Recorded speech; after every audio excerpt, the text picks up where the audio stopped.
may plano ang Panginoon para sa bawat isa. Amen po? Amen. Amen. So, God is looking for a place that He can inhabit, that He can dwell, and ultimately, that He can release His glory. Dahil ang Panginoon, tayo ay tinubos niya na kanyang banal na dugo upang malaman natin kung bakit tayo nabubuhay sa mundo ito. It's just because meron tayong mga dapat na gampanan, tugtin, para sa kapurihan ng ating Panginoong Diyos na siyang nagbigay ng buhay para sa iyo at para sa ating lahat. Hallelujah. Kasi ang buhay na yan, ang buhay na binigay niya sa atin, isa lang yan. Isa lang ang buhay natin. Amen? Amen. So, ang buhay na yan, gusto niya maging epektibo, maging effective. Kasi, isang araw, tayong lahat ay haharap sa Panginoon one by one. Sasabihin niya sa atin, isa-isa tayong lalapit, sabihin sa'yo, well done, thy good and faithful servant. Sino pong nag-aasam mo? Nawarinig na sabihin ng Panginoong Diyos pagdating ng araw. Amen. Hallelujah. So, may malaking plano ang ating Panginoon at lahat tayo ay kabilang doon. Lahat tayo. That plan was to get heaven to earth para ang Panginoon ay mag-magnify natin. Mag-magnify ang ating Panginoon. So, paano niya gagawin yun? So, gagawin niya yun sa ating kanya-kanyang buhay. And ultimately, corporately, through the bride. Sino ba ang mga bride? O, tayong bride. So we are the bride of Christ. Amen? So, pupunta po tayo sa proseso according to the Word. Because God does anything without a purpose. Amen? Amen. Okay, so, ang atin pong topic for today is about transformation. Are you excited? Amen. Amen. So, go with me in the book of Acts, chapter 13, verse 22. Ayan. Pwede po tayo tumayo para sa pagbasa at paggalang sa salita ng ating Panginoon. Sabay-sabay po natin basahin. And moved him, he raised up unto them David to be their king, to whom also he gave their testimony, and said, I have found David, the son of Jesse, a man after my own heart, which shall fulfill all my will. Praise God. So, pwede na po tayo po. So, ang tinutukoy po natin dyan, sa he, we're talking about God. So, God, and when we talk about Him, ang tinutukoy po natin dyan si Saul. So, kung hindi po pananigilan si Saul, kapag-aaralan po natin, pag-aaralan po natin. So, babasahin ko po para i-translate po natin. Sabi po doon, and when God had removed Saul, He raised up David to be their king, of whom He testified and said, I found David, the son of Jesse, a man after my own heart, who will do all my will. Hallelujah. So sabihin mo sa katabi mo, God raised you up. You will fulfill all His will. Not some, not portion, not part, but all. Everything. All His determination. In Jesus' name. So be transformed. Be transformed. Amen.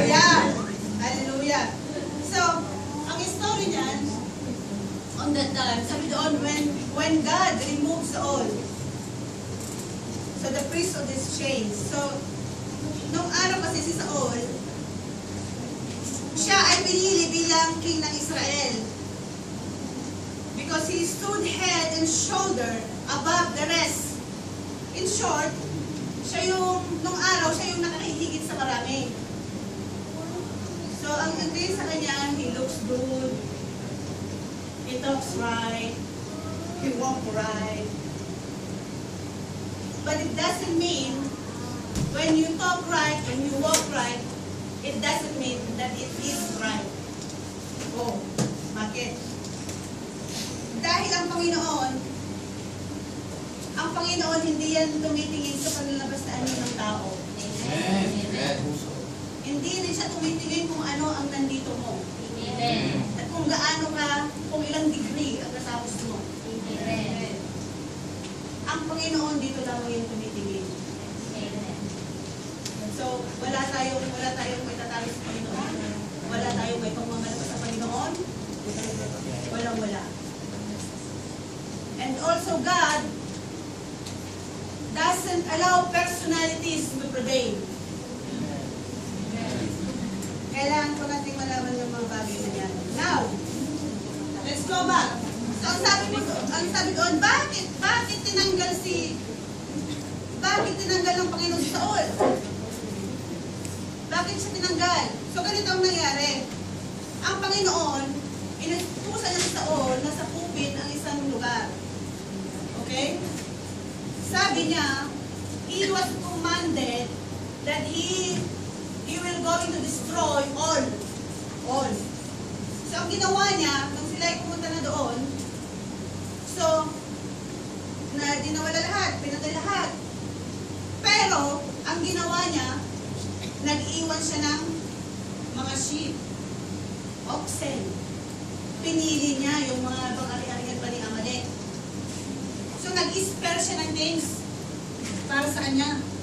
Which is, ang command ng Lord sa kanya is to destroy all. Ibig sabihin, wala siya dapat ititira. Ang masaklap pa noon, dinala pa niya pati si Agag the king. Ginawa pa niya. So, ano pong nakikita niyong point doon kung ang rason, bakit siya tinanggal ng Panginoon? Disobedient. So, dapat po yan natin malaman, disobedient. Because obedience is better than sacrifice. Ngayon, hallelujah. So, biruin mo, naglingkod siya ng 40 years. 40 years, imagine, as a king. Nag-failed siya because nag-disobey siya sa Panginoon. For how many years? So it means, hindi yan binabase ng Panginoon of how many years na tayo ay naglilito sa Panginoon. Depende yan.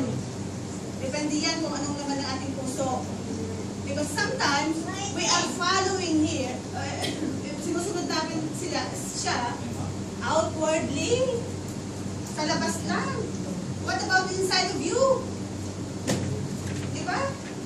Eh, ang Panginoon, nakikita niya lahat yan. At tayo ay wala namang itatawag sa Panginoon. Amen po.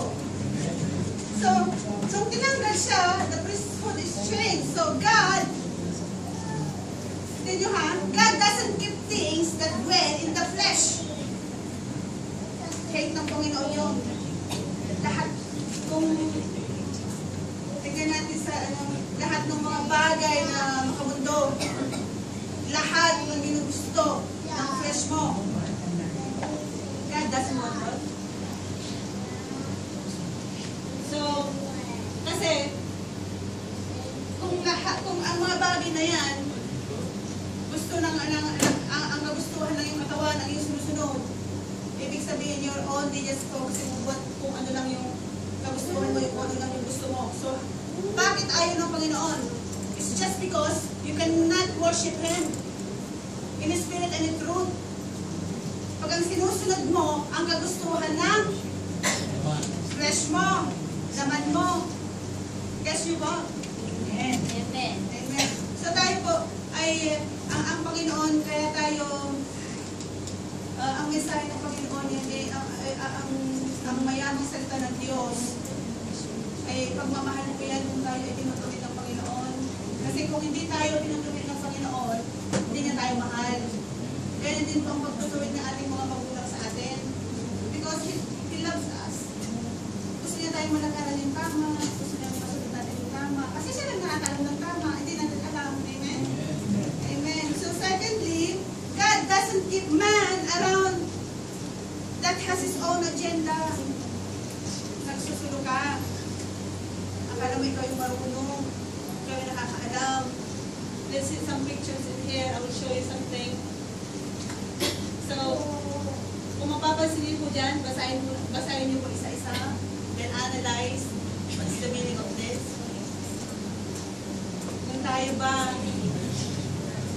Kung tayo ay pumapasok sa simbahan, ano ba ang ating mga dala-dala? Ano ba yung ating mga dala-dala? Tayo ba ay may isa sa mga ito na katulad nila? Wala sa sino man sa mga anak ng Diyos na mga tulad nila. Amen? Amen. Dahil tayo pumupunta rito para purihin ng Panginoon. Amen? Para sa Diyos lamang ang hindi ang mga bagay kung ano-ano pa man. Dahil naniniwala tayo na ang Panginoon ay tinatanggal niya lahat ng mga bagay niya bago pa lang tayo pumasok dito. Amen? Amen. Amen. So next. So sabi doon, but He raised up David to be their king, who gave this testimony that He found him a man after His own heart, who will do all, not some but all the will of the Lord. Ayan, gusto kong ulitin natin, sabihin mo sa katabi mo, God has raised you up. God has raised you up. Ang tanong ko, sabihin mo, ang tanong ko, are you going? To do all the way? O, sa kabila naman. Wala. Are you? In this all the way? Are you? Fully committed? Amen. Hallelujah. Kasi po yan, dinideklara po natin yan. There's a power in declaration, amen? Amen. Kaya gusto kong sinasambit yan sa kabilang sa kaliwa at kanan ninyo. Now, let's go on. Ano ba ang transformation? Tingnan natin ang meaning ng transformation. Sabi ko, Lord, ang aking pangunawa sa transformation ay mababaw lamang. Lord, can you just give me yung malalim na talagang maunawaan ng bawat isa spiritually. So, transformation refers to an invisible process in Christian in which they undergo an unceasing or progressive spiritual change in the image of Christ by the Spirit. Amen? So, sabi doon, invisible process. You cannot see. Why? It's because it's process inside of you. Nag-uumpisa yan sa loob. Amen? And then, sabi ng Christian, right? Christian. And then, in which they undergo unceasingly. Ano ba unceasingly? Ibig sabihin, non-stop. Non-stop. Prosesong non-stop. Amen? And progressive, so ibig sabihin, progressive spiritual change. Progressive, it means there is continual processing spiritually. Patuloy. Amen? Patuloy, continually.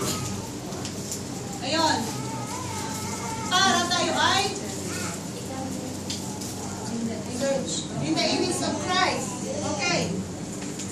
So, you will be transformed so that you can bring forth the glory of God and be the image bearer in the earth. So, kailangan natin ma-transform to the image of God dahil tayo ay ginawa niya. Nakawangis niya, amen?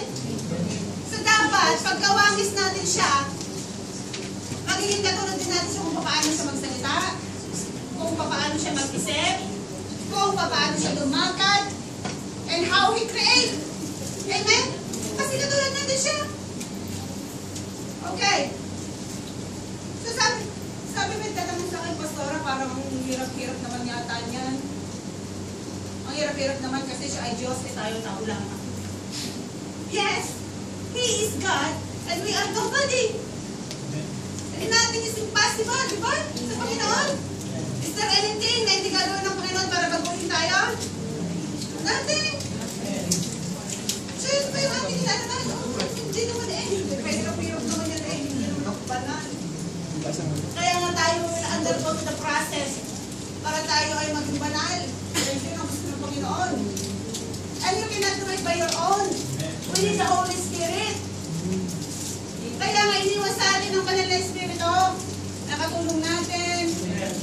I-ano tayo, i-guide tayo, tuturuan tayo, paunawa sa atin ang lahat mga bagay na hindi natin naunawaan for us to know kung paano ang lumakad. Kasi tayo yung magdadala ng pangalan ng Panginoon dito sa mundo. Because God wants to bring the heaven to earth. At kailangan na tayo. Hindi ka nga paling, langit, bumagsak ka na. No. You need us. Kaya tayo may purpose. Dapat natin malaman yan. Hallelujah. So God, not a man, not a pastor, but God raised up a man after His own heart. So meaning, rise up means in Greek is to awaken or to arouse in Greek. So, He awakes you, He arouses you, that you have to understand that it's more than just being saved. Amen? So there is a progressive work should be happen every day. Every day. Because it is walking to the glory of God. So every day, because tayo ay lalakad sa glory ng Panginoon. Amen. Okay.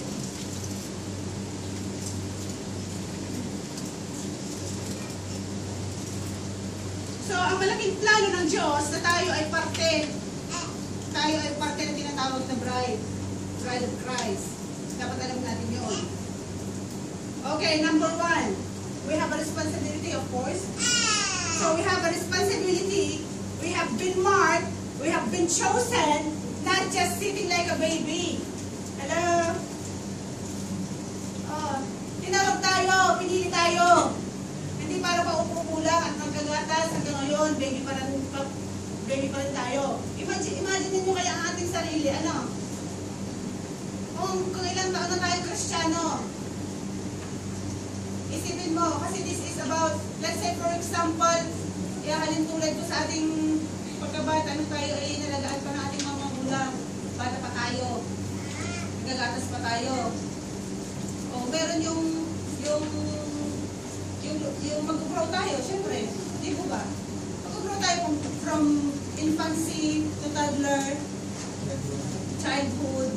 So, expect mo na talagang lalago ka. Kasi yun yung dapat. Ngayon, kung hindi ka nag-grow, there's something wrong. So, ibig sabihin, your health and development, your growth and development, there is something wrong. Ibig sabihin, abnormal ang paglaki. Diba? O, kasi kung walang abnormalities yan, kung bakit sa edad mong 20, imagine mo, nagagatas ka na. At the age of 25, kinakarga ka ng nanay mo. Abay, laylay na ang paamusan mo pa. Imagine nyo. It's so clear, di mo ba? So yun pa yung tinuturo ko dito. Laylay na ang paa eh. Tama kasi sa paa, ang tsupan mo ay ganyan ang mahaba. Bunching bata ang sabi. So we must grow up and mature and get off of that milk of the word and get that meat, yung karne ng word. At natrabahuin mo na ang word. Ang word. Kasi ang word ng Panginoon yung kinakain natin. Yung ating pagkain, baka tayo lumago. Amen. So, ibig sabihin, siguro ang pagkain natin, kung why, ganito pa lang tayo hanggang ngayon, ng sustansya. Ano? Aba, babae pa kayo mag-malnourished kayo. Oh, no, amen. Oh, okay. So we can change things that did not align with God, the way, the pattern, and the plan, because we are called to greatness. We are here to bring revolution. So revolution means to bring change. Amen, to bring change. But you cannot bring what you do not possess. Paano? Oh, let's say, paano ka magdadala ng pagbabago? Kaya ang sarili mo, hello, nagbago ka na ba? Hello, hello. Nagbago na ba sa'yo? Hello? Oh, paano mo ipapangalat ang pagbabago kung sa sarili mo hindi naman nagbago? Ang maganda bang example dyan? Let's say, ikaw ay nagdalang tao. Ikaw ay bago ka magdalang tao. Ikaw ay nakakuha na ng yung pala may AIDS ka. May AIDS ka. So anong expect mo ipoproduce mo? It's contaminated. Kung ano ilalabas mo, makukuha din niya. Amen? Kaya tayo pinoproseso ng Panginoon dahil ayaw na tayo mag-produce na tayo ay contaminated pa. Kaya tayo ay nililinis niya kaunti-unti. Kasi ang dadalhin natin dyan yung image niya, hindi yung image mo. Amen? Yeah. So, ang banal na espiritu kasi yan ay lagi naman handa para sa atin. Yan ay araw-araw na willing. Parang, hindi ko kung ano ka, pwede lang yung siya yung mag-ano sa'yo, kaya lang may will tayo, may free will tayo, respeto na yun. Kahit gusto na niya sa kanyang sarili. Ikaw, pag mo na, ikaw ay magdito na. Hindi niya magawa kasi naangkay niya. Nandun yung mag-a-agree ka, leading ka. Amen po. So there is a transformation that took place. So when you are transformed, there is marked change in your appearance, in your form, your function, your character, and your nature. So, that's why the Bible tells in Romans 12:2, ang sabi ko doon, do not conform to the pattern of this world, but be transformed by the renewing of your mind. Then you will be able to test and approve what God's will is, His good, pleasing, and perfect will. Ayan. So, you get transformed to prove the good and acceptable and perfect will of God. So, good, ibig sabihin, there is benefit for you. There is a beneficial place for you. Acceptable, ibig sabihin, fully agreeable ka. Katanggap-tanggap. Ano, yung willingness mo. Ano, yung hindi ka pwede persa. Yung walang nagpipilit sa iyo. Kaya sabi ko nga, ganun yan sa puso dapat. Yun ang natanggap ng ating Panginoon. Hindi lang, sige na nga, kasi sabi ng aking boyfriend, sige na nga, sabi ng no. So, perfect means, when we come to the place of completion, that is the perfect will of the Lord. Yun na yung full age maturity na tinatawag. Yung total maturity natin. That is the perfect will ng Panginoon. Amen po. So ito dapat ang asamin natin bilang isang Kristiyano, bilang pinili, bilang anak ng Diyos.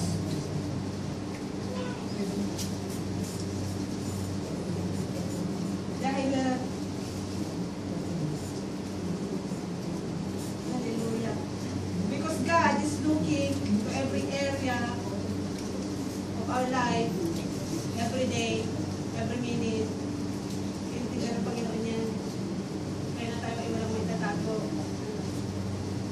So, kaya nga mga kapatid, dapat natin malaman na we are here in this world. Tayo ay anak ng Panginoon na naiiba. We are unique here. We are already alien in this world. We are not here to conform. We are here because we are the transformer. Amen? Ayun.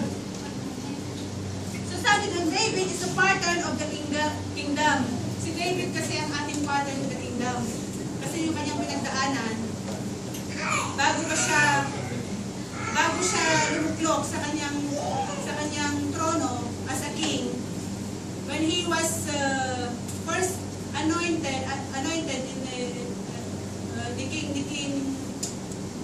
ni Prophet Samuel, nung siya first thing anointed ni Prophet Samuel in the midst of his brethren, yun yung unang anointing. Kasi yung tatlong anointing na yun yung pattern na gagamitin natin as we can see the transformation na kung paano niya pinakita ang kanyang pag-transform si King David.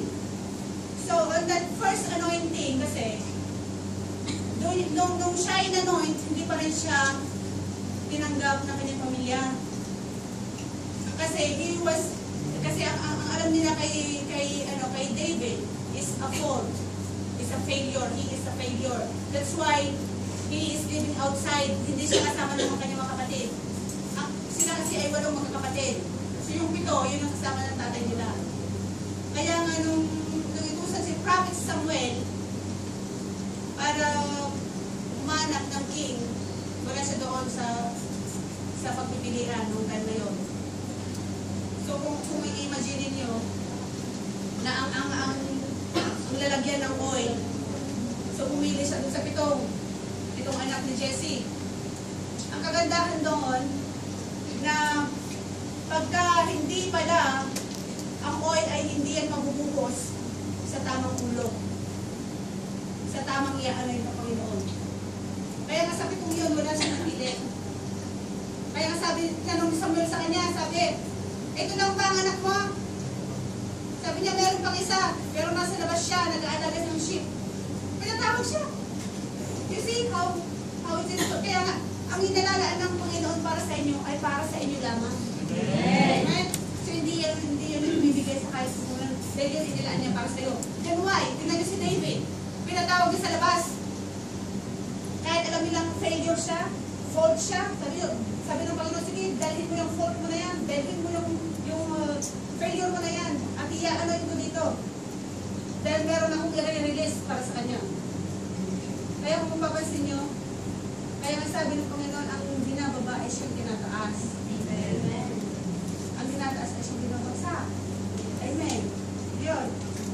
So siya yung ating naging pattern. And sa unang hindi kasi niya, doon niya na siya ay, kasi after that, bumalik siya sa back of desert para gawin ang proseso. Dadaan kasi sa proseso. So sa tatlong pattern na yon, sa unang anointing, doon niya natutunan, doon siya dinisiplin ng Panginoon, doon siya training ng Panginoon. Sa pangalawang anointing niya, that is in Hebron, by Judah. Ang ibig sabihin nun, doon naman niya naranasan yung how to praise ang totoong magpupuri sa Panginoon. Kasi ang totoong magpupuri sa Panginoon, hindi yan sa labas. It's all about inside. It will flow outside. So yun. And then the third anointing, that is yung hindi na siya yung kumikilos sa sarili niya. Kasi na-mold na siya doon. Ang Diyos na ang kumikilos sa kanyang buhay. And that's the time, doon lang siya lumuklok sa kanyang trono, being a king, nung siya ay inanoint na ng buong Israel by all the elders. The elders. So yun. So yun ang nangyari. So gusto kong malaman ninyo na ganyan din tayo ng proseso ng Panginoon. We have to undergo training and discipline. Kasi si David, doon na ang nangyari niya, matutunan din niya ang mag-warfare. Why? It's so important kasi ang kalaban natin ay Espiritu. Ang may lakas din yan. So, hindi natin yan makakaya kung wala ang tulong ng banal na Espiritu. So, doon siya training and discipline, and then paano siya lumaban, paano siya maging matibay. Ayun. So, hallelujah. So yun yung proseso na ginagawa sa atin ng Panginoon. Kasi si David, kahit nireject siya ng pamilya niya, dapat, gusto ko lang malaman ninyo na ang rejection is also your protection. Why? Kasi kung minsan sa atin, naranasan kasi natin na minsan sabi natin, Lord, bakit naman ako ganito ay bakit naman ako ganito eh? I'm your child. I want to be a head, not a tail. Kasi nangyayari kasi sa atin, we're always leading the promise. But we don't want to go to the process. Why? Kasi pagka andyan na yung mga naranasan sa buhay, ayan na, wala na. Dapat natin malaman na yan pagdadaanan talaga natin bilang parte ng ating proseso sa Panginoon. Kasi even God, even ang ating Panginoon sa Kristo, yan nagpakahirap din naman sa atin. Mas matindi pa ang hirap niya sa atin.